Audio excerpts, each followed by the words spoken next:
여러분 안녕하십니까? 라디오 전망대 송유라입니다. 오늘부터 총선 후보자 등록이 시작됐습니다. 내일까지 이틀 동안 등록을 마치면 일주일 뒤 28일부터 본격적인 선거운동이 시작되는데요. 선거구 획정이 지연되면서 공천이 미뤄졌고 경선 과정에서 각종 논란이 일면서 혼란이 이어지고 있습니다. 후보자 입장에서는 하루빨리 유권자들을 만나야 하는 조바심이 일 텐데요.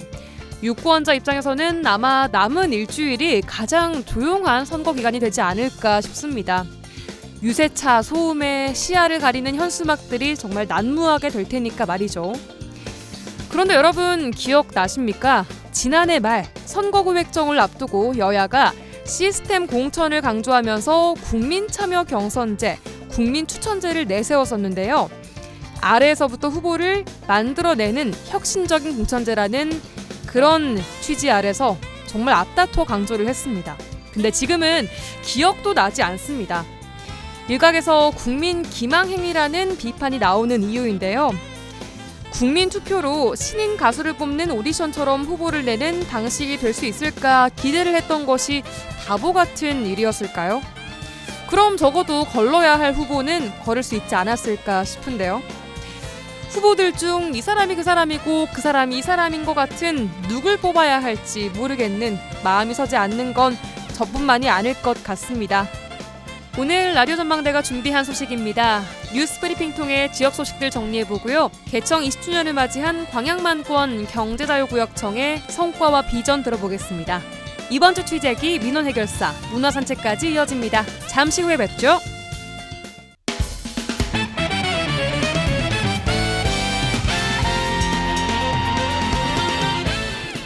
라디오 전망대 3월 21일 목요일 순서 출발해 보겠습니다. 먼저 우리 지역 뉴스 정리해 보죠. 뉴스 브리핑 전남일보의 곽지혜 기자 전화 연결돼 있습니다. 안녕하세요. 안녕하세요. 네, 반갑습니다. 먼저 첫 소식은 연일 화제가 되고 있는 전남권 의대 유치 관련된 소식 들어보겠습니다. 정부가 대학별 의대 정원 규모를 발표하면서 전남 의대 신설에 대해서도 언급을 했죠. 네, 정부는 어제 대국민 담화를 통해서 이 대학별 의대 정원 증원 규모를 발표했는데요. 이 증원 인원의 70% 이상을 지방대학으로 배치하면서 지역의료 강화에 강한 의지를 보였습니다. 네. 이 전남권에서도 전남대가 200명, 조선대가 150명으로 정원이 늘어나게 되는데요. 이 특히나 의대가 없는 광역단체인 전남의 경우 지역 내 의견이 충분히 수렴되고 절차에 따라 신청이 이루어지면 신속히 의대 신설을 추진해 나가겠다고 밝히면서 이 30년 수건 사업인 전남의과대학 설립의 길이 열린 셈입니다. 네. 사실 전남도는 이날 발표에서 앞으로 신설될 전남권 의대 정원까지 발표해주기를 기대했었는데요. 네. 이 정부의 의대 신설 의지를 확인하는 데만 그치면서 조금은 아쉬워하고 있는 상황입니다. 예. 전남도는 우선적으로 현재 추진하고 있는 목포대와 순천대의 통합의대 신설안을 정부가 허용할 것인지에 대해서 파악할 예정인데요. 이 의견 수렴 절차 역시 중앙정부의 의중을 정확히 파악한 후에 수립하겠다는 계획입니다.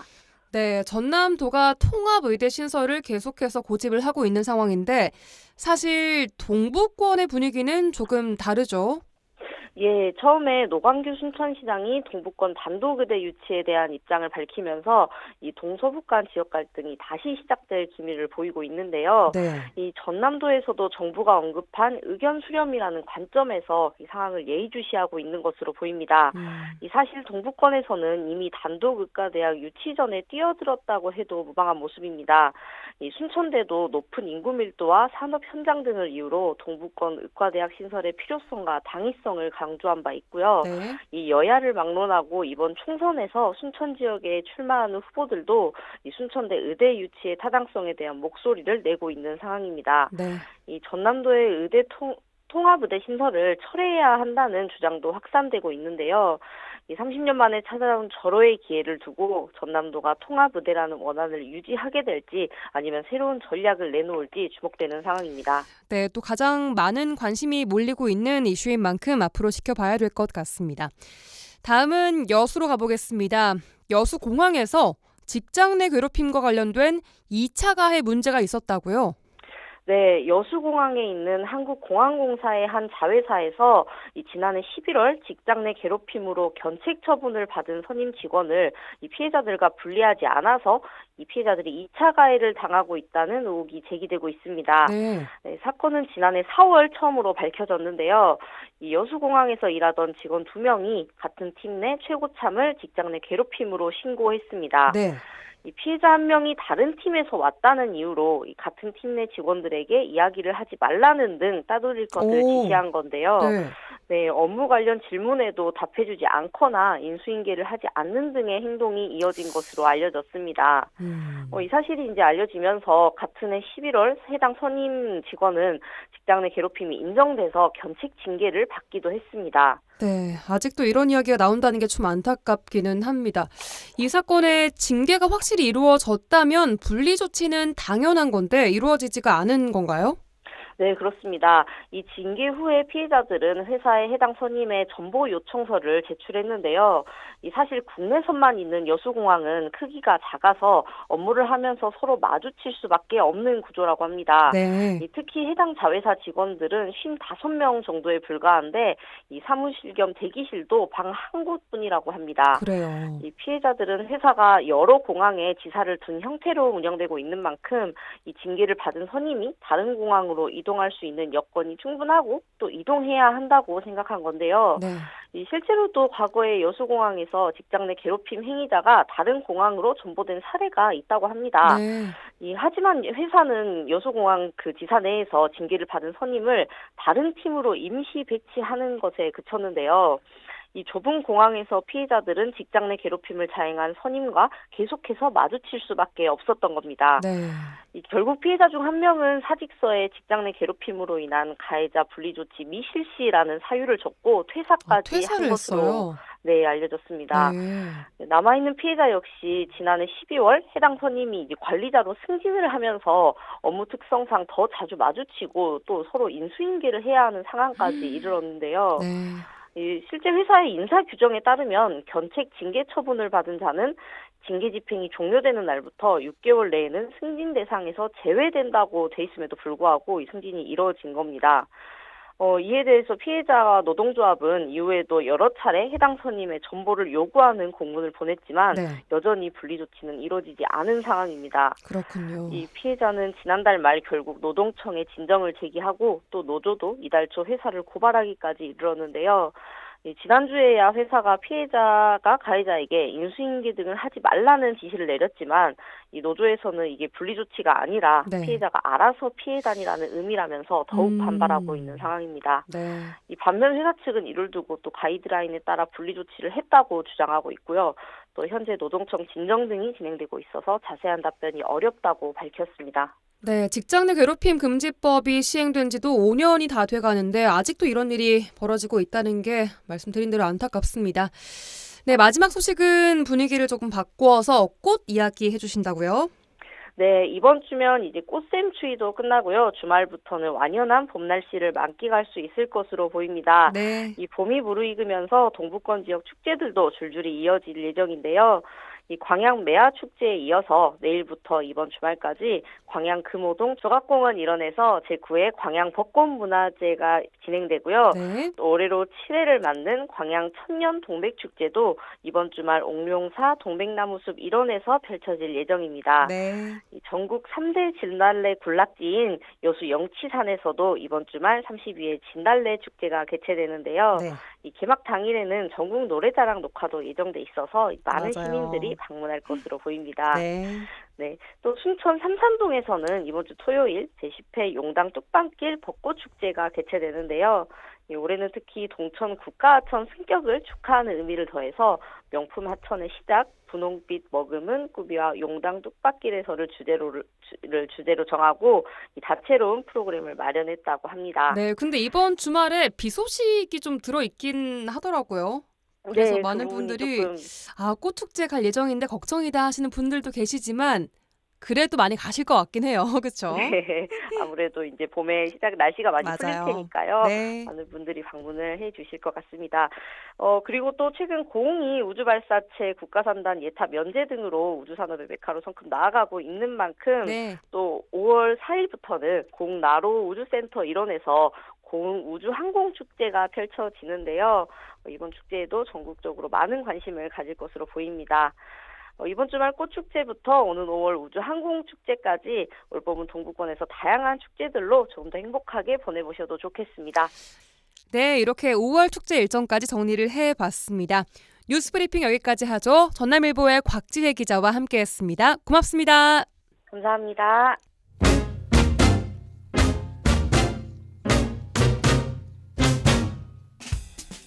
한 시간만 투자하세요. 지역 이야기를 모아 전해드립니다. 지역 시사는 역시 여수 MBC 이용선의 라디오 전망대.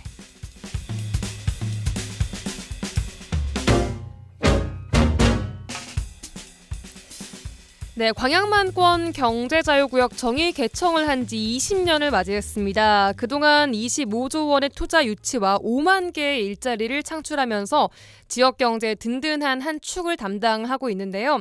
그동안의 성과, 앞으로의 비전 들어보겠습니다.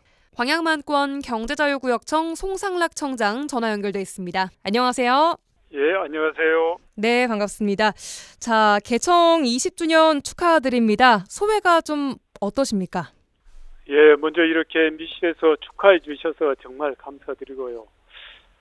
그동안 방금 아나운서께서 많은 성과를 이루었다 이렇게 말씀을 하셨는데 저희들은 그게 얼른 감이 잘 오지를 않을 것 같아요. 네. 그러나 혹시 율촌 산단이나 세풍 산단 근처를 가신다 하면은 그 지역을 한번 거쳐 가보시기를 권합니다. 네. 거기에는 지금 많은 새로운 공장이 지어지고 있거나 가동 중에 있는 공장들이 많이 있거든요. 네. 그것들을 우리 경제자유구역을 거쳐가 많은 사람들이 이루었던 성과가 이 기반이 되었다 이런 생각을 하기 때문에 저희 책임도 막중하게 이렇게 생각을 하고 있습니다.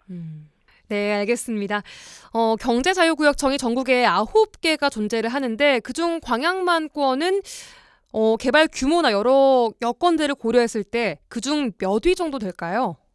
예, 우리나라 경제자유구역이 도입되면서 이런 제도가 도입됐을 때 제일 먼저 경제자유구역이 지정되고 또 청이 개청된 게 인천, 그다음에 부산 진해, 광양만권 이렇게 세 개가 규모가 나름대로 좀 크게 또 초기에 개청된 경제자유구역청이 되겠습니다. 그래서 이 세 개가 상당히 큰 역할을 하고 있다 이렇게 생각을 하고 네. 또 다른 지정이 돼 있긴 합니다만은 약간 뒤늦게 되었고 전체적인 지정 규모가 우리보다 많이 좀 소규모가 아닌가 이렇게 생각을 합니다. 그러나 나름대로 저희 것만 생각을 했을 때는 네. 전국에 상당히 유수의 항상보다 탑 클래스에 든다 이렇게 생각을 하고 있고 실제 평가도 그렇게 나온 적이 많습니다. 예, 알겠습니다.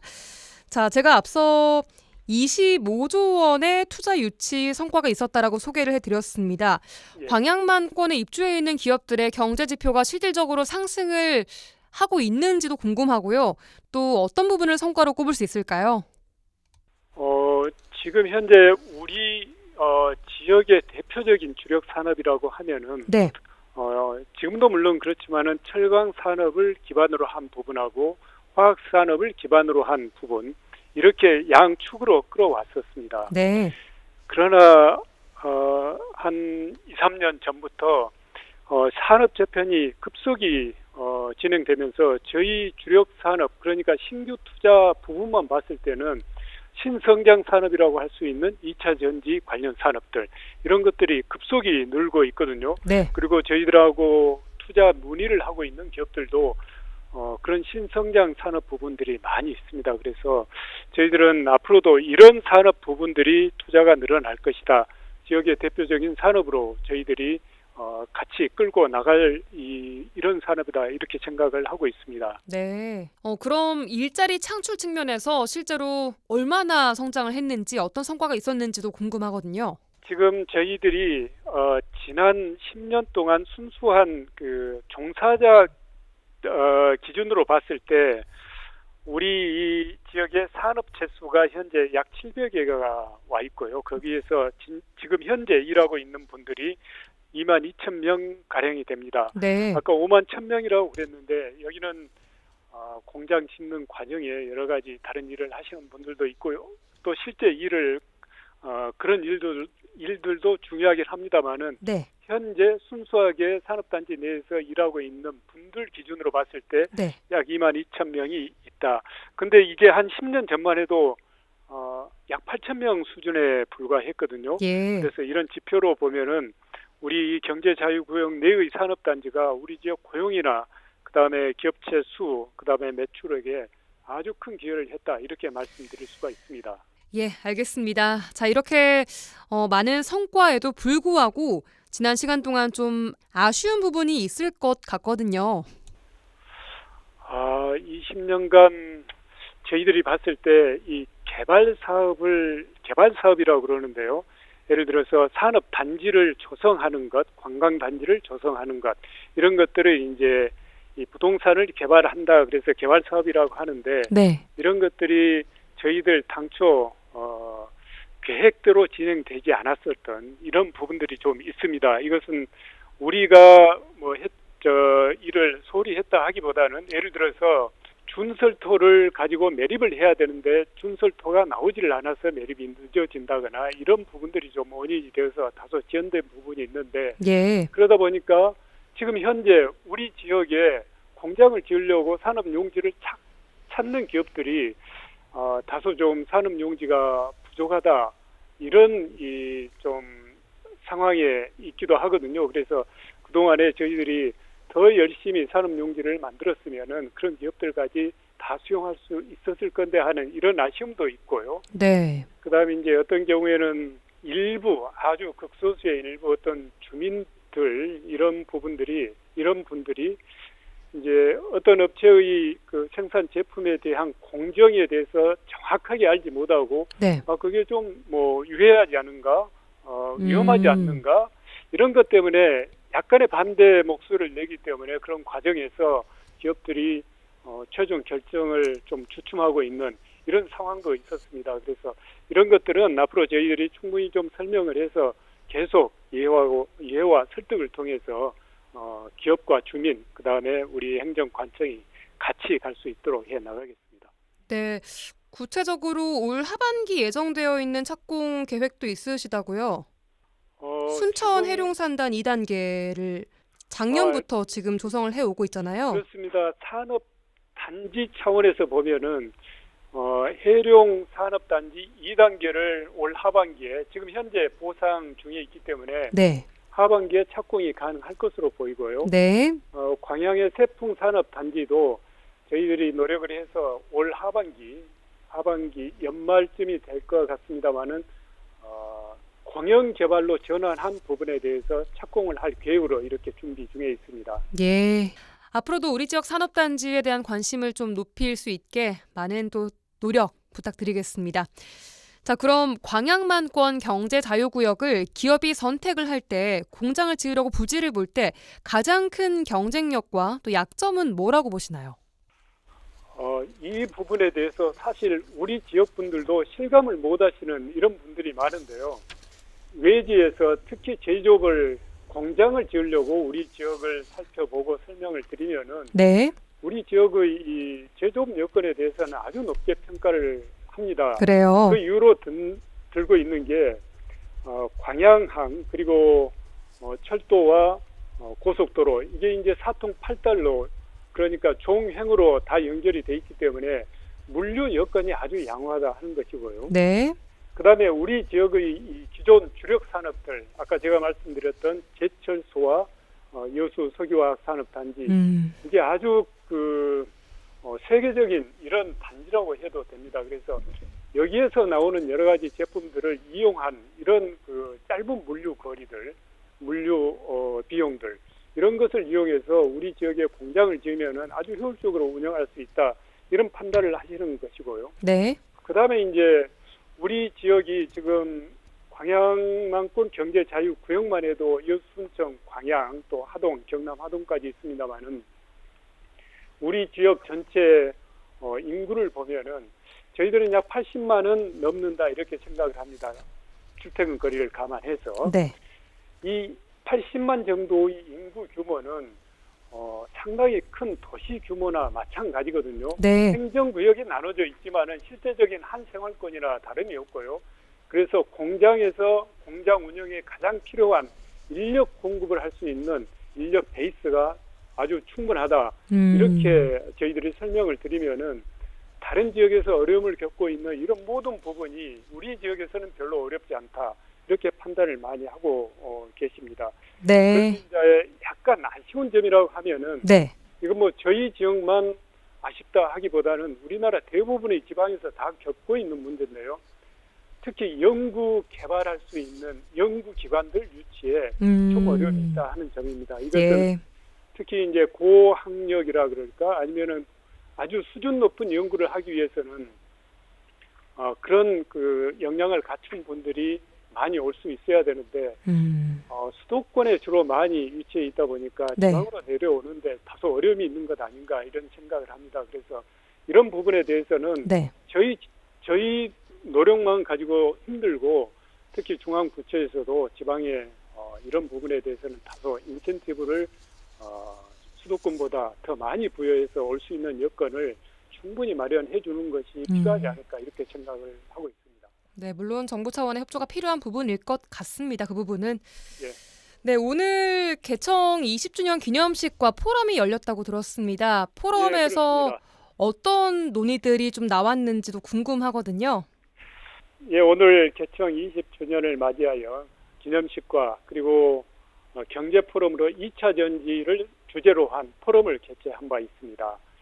이 2차 전지는 최근에 가장 우리나라를 비롯해서 세계적인 이슈가 되지 않았는가 생각을 합니다. 예. 그런데 우리 지역에 전국에서 가장 큰 규모의 양극재 공장이 바로 율촌 산업단지에 있고요. 네. 또 우리 지역에서 전국에서는 유일하게 2차 전지의 가장 핵심이 되는 리튬과 니켈을 생산하는 이런 공장이 있습니다. 이런 것을 바탕으로 해서 이 2차 전지는 우리 지역의 발전을 앞으로도 상당 기간 이끌어갈 수 있는 원동력이 될 수 있기 때문에 저희들이 지역의 이해와 관심을 높이면서 우리 직원, 그다음에 여수순청 광양 공무원들이 역량 제고를 하는 차원에서 2차 전지에 대한 이해를 높이는 차원에서 지금 2차 전지 포럼을 개최를 했습니다. 예. 알겠습니다. 광양만권 경제자유구역청이 20년을 잘 달려왔고 이제 앞으로의 20년도 궁금해지거든요.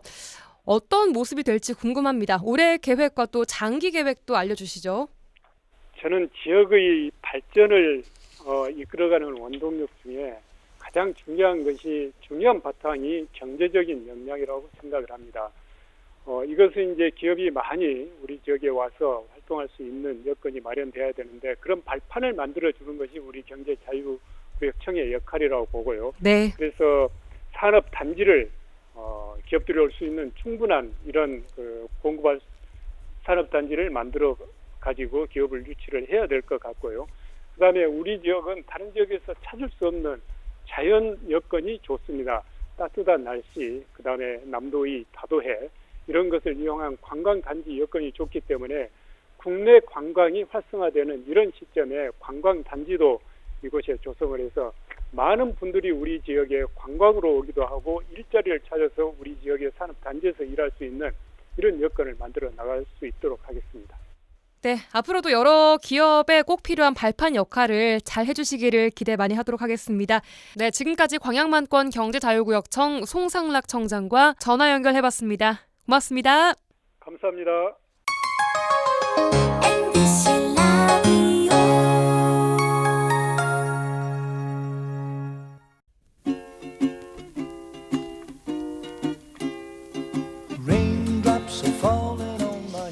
이번 주 취재기 시간입니다. 여수 MBC 유민호 기자 나와 계세요. 어서 오세요. 네, 안녕하세요. 네, 오늘은 총선 정리하는 시간으로 꾸며보겠습니다. 우선 전남 동부 지역은 현역들이 고전을 면치 못한 결과가 나왔습니다. 서부 지역과도 좀 대조적인 모습이에요. 네, 여수에서 이 여수갑 주철현 의원만 이번에 재선에 도전하게 됐습니다. 그러니까 네. 동부권의 지역구가 5개가 있는데 일단 여수갑 주철현, 여수울 김혜재, 순천 광양 곡성 구례갑 소병철 의원이 있었고 네. 이 광양 곡성 구례 의뢰 서동용 의원 그리고 고흥 보성 장흥 강진은 김승남 의원이 있었는데 이 4명이 고배를 마시고 이제 주철현 의원만 재선에 도전하게 됐는데요. 이 현역 교체는 동부권에서만 이루어진 걸까요? 이렇게 보면 좀 전체 전남의 10석 가운데 5석이 살아남았는데 네. 그러니까 한 석만 살아남은 거죠.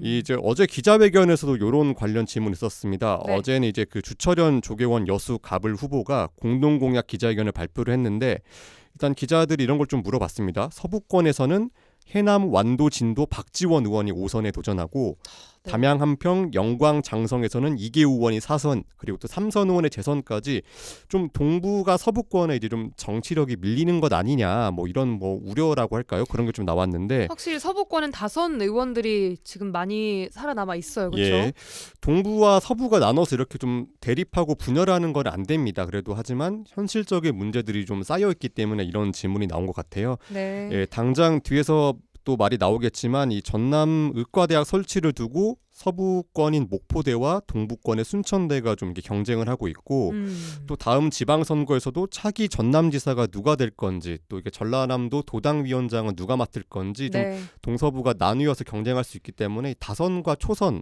뭐 이렇게 좀 하다 보면 좀 이렇게 좀 밀릴 수 있는 거 아니냐 이런 우려였습니다. 근데 기자회견 때 좀 질문 나온 것 중에 답변을 보면 일단 네. 조계원 후보 같은 경우에는 이 네. 동부권 같은 경우에는 좀 이재명 당대표와 가깝다 그리고 친명이라는 거잖아요. 그래서 동부권이 좀 똘똘 뭉쳐가지고 그런 뭐 공백이나 그런 것들이 좀 없도록 하겠다 이렇게 답변이 나왔습니다. 네. 후보 등록이 내일까지 이제 마감입니다. 선거구별로 무소속 출마 여부가 지금 관건인데 끝까지 저울질을 하고 있는 지역 또 후보가 있을까요? 네, 먼저 일단 무소속 후보들이 뛰고 있는 후보들이 있습니다. 이 여수을에서는 일찌감치 권오봉 전 여수시장이 민주당 탈당을 선언하고 선거 운동을 하고 있고 네. 이 권 전 시장 같은 경우에는 지난 2018년에 무소속으로 이제 민주당 후보를 누르고 시장에 당선된 적이 있어서 그때의 좀 바람을 노린다. 약간 이렇게 좀 선거 운동에 나서고 있고요. 네. 이 순천 광양 곡성 구례 갑에서는 신성식 전 검사장이 무소속 출마를 하고 다시 이제 또 선거 운동을 하고 있습니다. 네. 이 아까 말씀드린 것처럼 지금 출마를 좀 저울질한 후보가 있냐 물어보셨는데 네. 일단은 서가번 전 그 의원도 좀 고심이 큰 걸로 알고 있는데 아마 어제 정도에 좀 네. 입장을 밝히기로 했는데 좀 입장을 지금 안 내고 있는 거 보면 좀 그냥 그대로 머물지 않을까 그런 좀 출마하지 않고 관측이 나옵니다. 음. 오늘 또 좀 기자회견이 있었는데 네. 그 경선을 1위하고도 그 이제 김문수 후보에게 밀려서 탈락한 이 손은모 예비 후보가 있었는데 네네. 이 손은모 후보 같은 경우는 좀 그 이제 부정 경선 의혹으로 이렇게 좀 이렇게 박탈이 됐습니다. 네. 오늘 기자회견을 열고 당을 남겠다고 선언했고 무소속 출마는 없다 이렇게 선을 그었습니다. 이 무소속 후보들을 보면 전부 이제 민주당 경선에서 배제된 케이스고 이제 그래도 뭐 시민의 선택을 받아보겠다라고 나선 건데요. 이 득표력이 얼마나 나올지도 주목이 됩니다. 이 추가적으로 오늘 이제 천하람 변호사 같은 경우에는 개혁신당 비례 2번에 배치가 됐는데 맞아요. 네, 오늘 방금 이제 순천만 국가정원 앞에서 기자회견을 열었고 일단 시민들에게 죄송하다고 말을 했습니다. 이 당의 전략적 판단이 있었고 자기는 이제 개혁신당의 순천 호남목의 비례대표라고 생각한다 이렇게 말했고 이 앞으로 의대 유치나 정원 박람회 뭐 순천 갑을 선거구 분구 현안에 힘을 쏟겠다 이렇게 말을 했습니다. 순천 국회의원처럼 뛰겠다 이런 포부를 또 밝히기도 예. 했더라고요.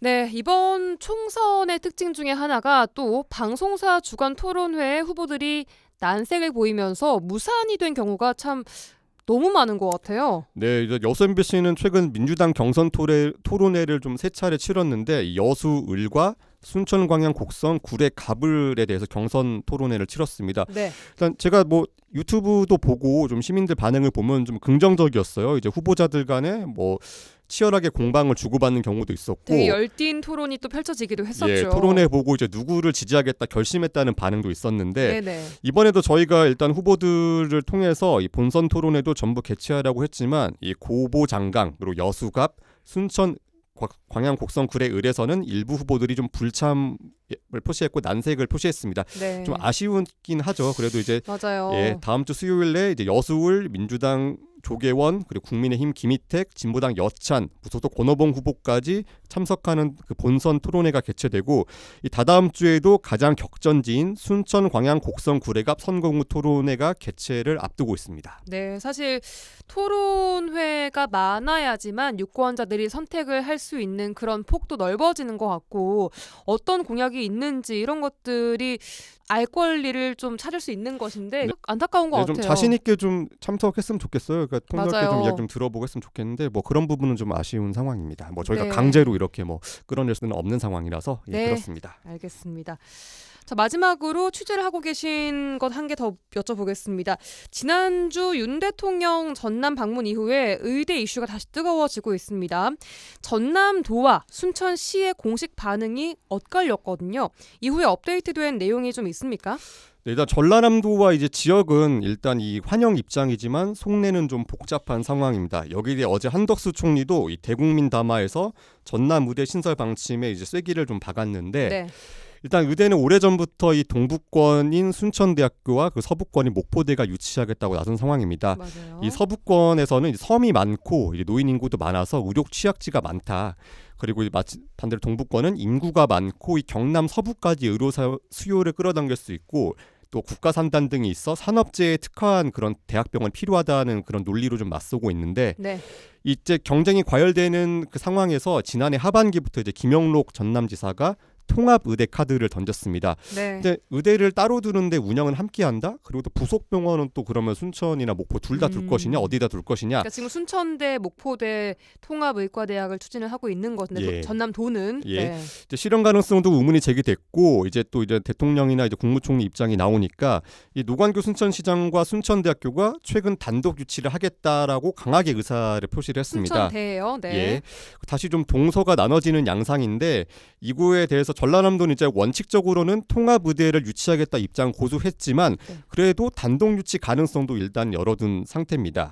이제 의대 추진 길이 일단 열렸으니까 이걸 어떻게 조율할지 이제 과제로 남았는데, 뭐 이제 전라남도와 정부, 목포시, 순천시, 뭐 대학교들까지 해서 이 김영록 지사가 이제 중재자 역할을 해야 된다, 이런 도지사가 아무래도 예, 네. 그렇죠. 이제 일을 벌려놨으니까 이제 중재를 해야 된다 그런 거 있고, 일각에서는 이제 정부와 이제 윤 대통령이 이제 결정을 좀 떠넘겨서 이게 동서 갈등을 또 유발했다는 이런 비판도 추가적으로 나오고 있는 상황입니다. 네, 이번 총선과 연관해서도 좀 지켜봐야 할 대목인 것 같습니다.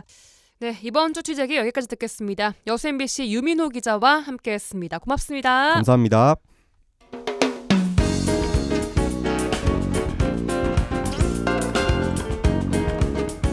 고충을 듣습니다. 라디오 전망대 민원 해결사.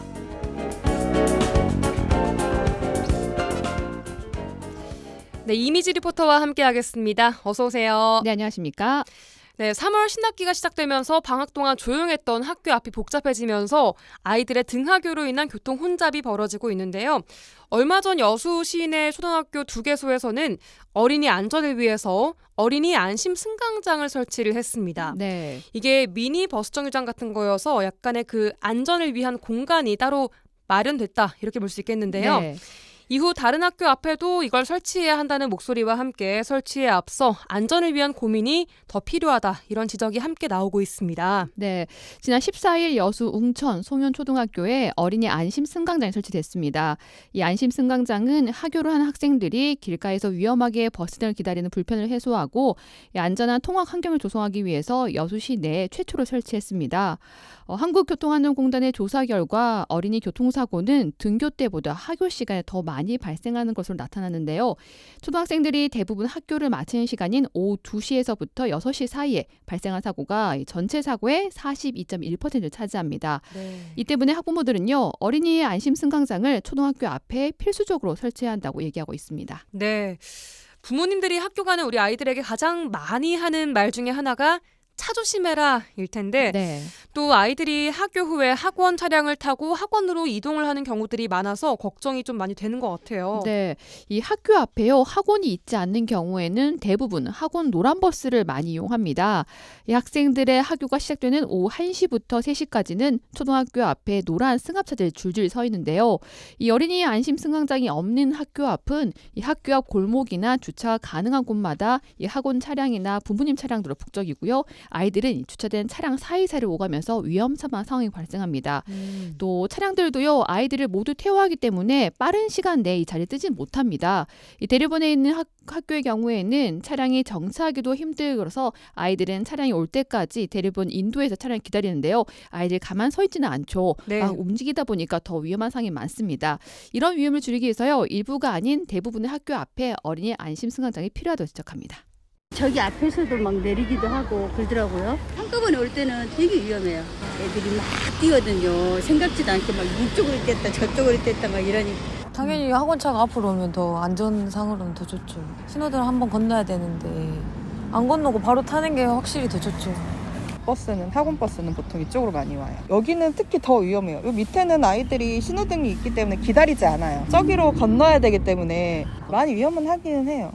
네, 어린이 안심 승강장이 필요하다는 학부모님들의 입장 들어봤습니다. 이런 필요성도 나오고 있지만 이미 설치된 승강장에 대한 운영상 미흡함도 지적되고 있다고요? 네, 먼저 안심 승강장에 설치된 위치로 인한 실효성 문제가 지적되고 있습니다. 네.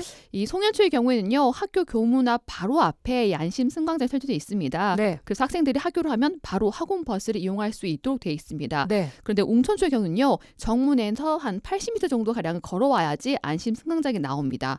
또 안심 승강장이요, 설치되어 있는 도로는 노란색 두 줄입니다. 그럼 그 앞에 차를 댈 수 없다는 건데요? 그렇죠. 이 뜻이 바로 주정차가 절대적으로 허용되지 않는 구역인데요. 이렇다 보니 학원 차량들은 학생들의 안전을 위해 지금도 학교 안에서 승차를 하고 있습니다. 네. 또 송년초의 경우에도요, 노란색 두 줄은 마찬가지였습니다. 이곳은요, 주변으로 주차할 수 있는 구간이 전혀 없어서 이 차량들이 이 단속 카메라를 멀리에서 주차를 하고 있다가 아이들이 있으면 승차를 시키기 위해서 안심 승강장의 좁은 곳을 와서 주차를 해야 합니다. 그러니까 그 주차를 멀리 하고 있다가 아이들이 나올 때 그 앞으로 간다는 거예요, 차들이? 네, 그렇습니다. 그런데 아이들 다 태우지 못하면 다시 한 바퀴 돌아서 다시 승차를 해야 되는 겁니다. 학생들의 안전을 위해서 설치됐지만 큰 효과는 보지 못하고 있다고 하는데요. 승합차 운전자에게 들어보시죠. 학원차들이 거기 주차하기가 아주 힘들어요. 우리 이번에 그 선생님이 또 찍혀가지고 벌금 넣고 그랬는데 거기서 주차를 못하니까 거기를 갔다가 하루에 3바퀴씩 돌면서 애기를 태우다 주니까 너무나 불편한 점이 많아요. 이렇게 차라리 거기를 주차구역을 좀 길게 좀 해줘가지고 애들이라도 좀 태워지고 했으면 좋겠는데 굉장히 애로사항이 많아요. 만들어놨는데 거기는 실질적으로 이용을 못하죠. 여기서 애들이 어리다 보니까 저까지 내려온다는 것은 말이 안 되는 거죠. 오다가 또 다칠 수도 있는 문제고. 그래서 두 줄도 그것도 주차구역 단속구역이죠. 두 줄이면 시설이면 못 세우죠. 애들을 안전하게 태워가지고 안전하게 데려다 주는 것이 목적인데 그렇지를 못하니까 좀 고민 좀 해야 되죠. 근데. 여수시에서는 승강장 설치로 최근 인도를 통한 이륜차나 개인형 이동장치 사용 증가에 따른 어린이들의 위험한 상황을 사전에 예방하고 비나 눈 등 기상 상황에도 대비할 수 있을 것을 기대하고 있습니다. 네. 하지만 정작 현장에서는 거리상 도로상 사정으로 외면받고 있습니다. 하굣길 학생들의 안전을 위한 세심한 고민이 필요해 보입니다. 네, 알겠습니다. 오늘 민원 해결사 이미지 리포터와 함께했습니다. 고맙습니다. 네, 감사합니다.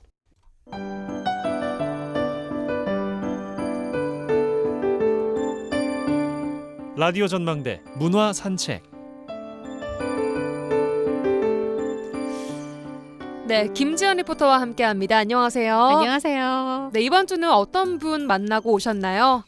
밴드 들국화의 전 음악 감독이자 오. 건반주자 박환 씨를 만나고 왔습니다. 네. 이분이 여수 출신이신 거 뭐 모르시는 분들도 많으실 것 같은데 들국화 마지막 앨범의 세션과 편곡도 맡았었고요. 해체 이후에 음악 인생을 담은 앨범을 발매하면서 지역에서는 또 창작 뮤지컬 피아노맨인 순천, 또 순천 소녀시대 이런 창작 뮤지컬의 음악 감독을 참여하면서 왕성하게 활동해 오고 있습니다. 지금도 여수와 순천에서 활동을 하고 계시는 거예요? 네, 그렇죠. 이제 고향인 여수로 완전하게 내려오셨어요. 오. 벌써 몇 년 됐는데 네. 이제는 고향인 여수에서 또 다른 음악을 보여주고 그리고 또 뮤지컬을 참여하시면서 다른 모습을 선보이기 위해 준비 중이십니다. 박환 음악 감독의 인생 이야기 들어보시죠. 내가 추억의 그림을 그릴 수만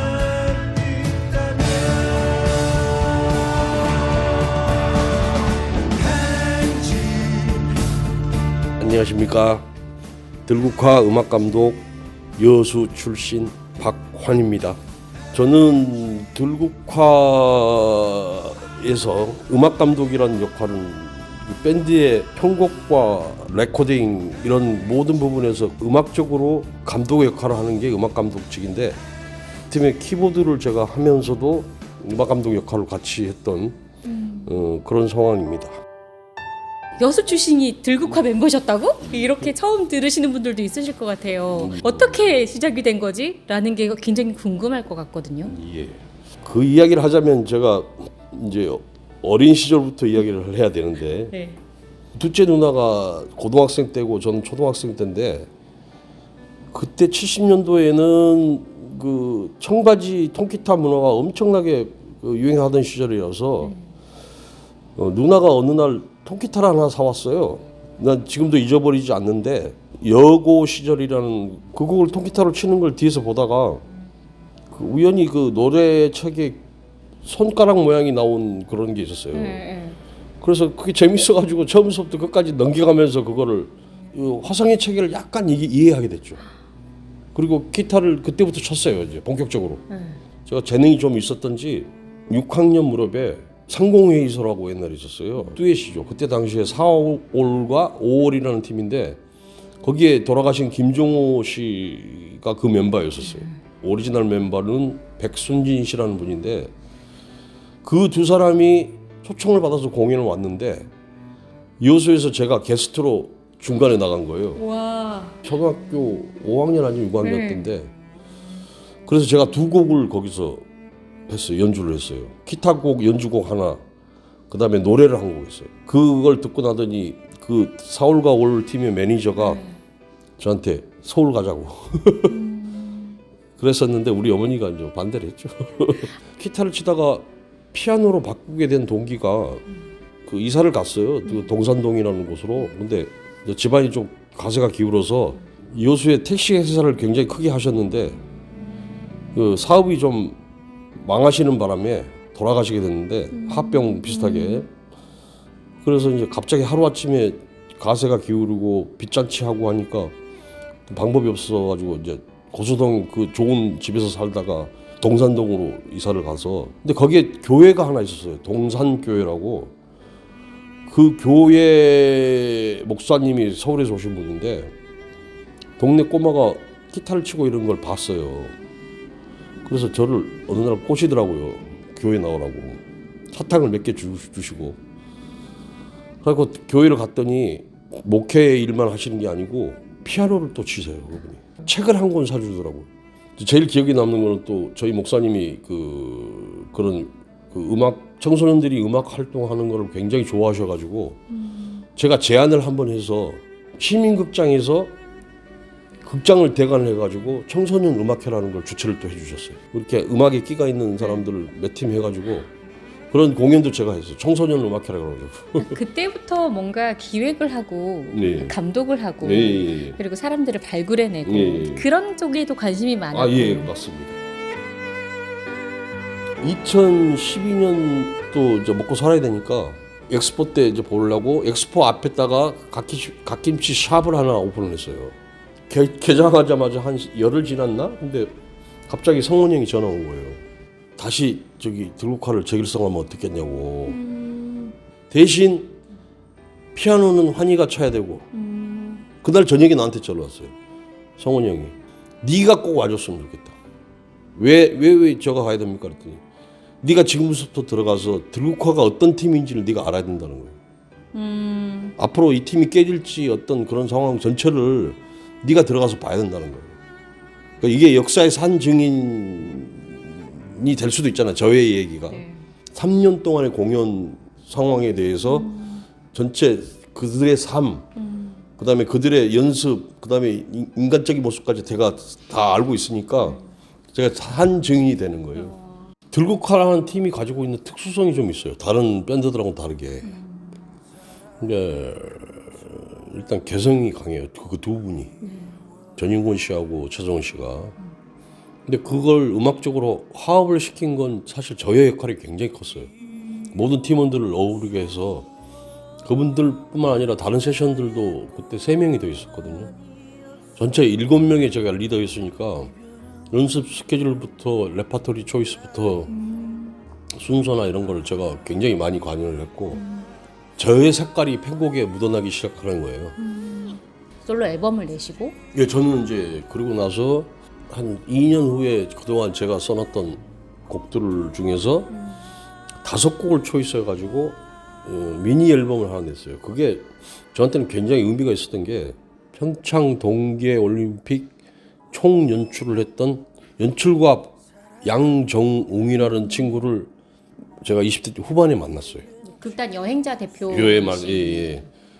그 친구하고 저하고 거의 친형제처럼 같이 살기도 하고 그 친구의 젊은 시절과 나의 젊은 시절이 만나서 서로한테 엄청나게 많은 영향을 줬던, 제가 못 가졌던 문학적인 소양을 그 친구를 통해서 다 흡수를 한 거고 그 친구를 거꾸로 나를 만나서 음악적인 소양을 그는 받아들인 거예요. 작품을 또 저하고 두 작품을 같이 공동 이제 전 음악 감독으로 참여하고 두 작품이 다 그 굉장히 호평을 받았던, 한 작품은 이제 여러분도 아시는 그 시인 천상병 씨의 일대기를 다룬 소풍이라는 뮤지컬을 했는데 제가 감독으로 가가지고 천상병 씨의 시를 가지고 음악을 다 만들었어요. 의정부 예술전당에서 초연을 했는데 그 해에 서울 연극제에서 이게 대상을 다 받은 거예요.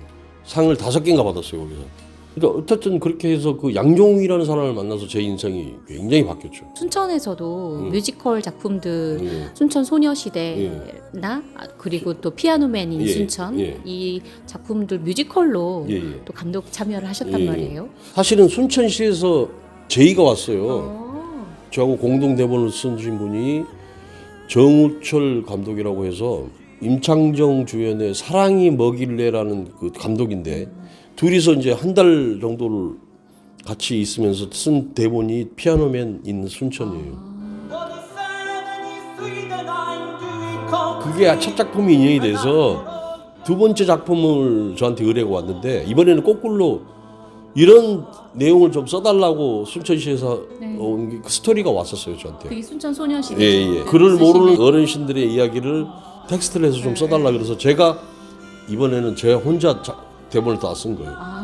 3일 만에 썼어요. 3일 만에. 그 공연은 제가 하면서도 즐거웠고 대본상으로도 그렇고 그건 트로트 뮤지컬이니까 입소문이 나가지고 그냥 자리가 없을 정도로 또 그 다음에는 이걸 재공연을 한번 해달라는 거예요. 그래서 3년에 걸쳐서 제가 거기 순천에 이제 왔다 갔다 하고 거기서 기여하기도 하고 하다 보니까 남은 인생을 좀 보람 있는 일을 하고 싶다면 차라리 여수 가서 하는 게 맞겠다. 제가 하고 싶은 거는 창작 뮤지컬 여수의 이야기. 그다음에 그게 상설 공연화가 됐으면 더 좋겠다. 이게 저의 목표예요.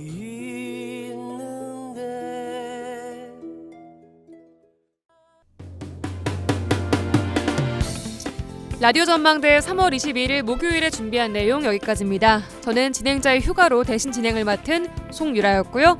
내일 다시 뵙겠습니다. 고맙습니다.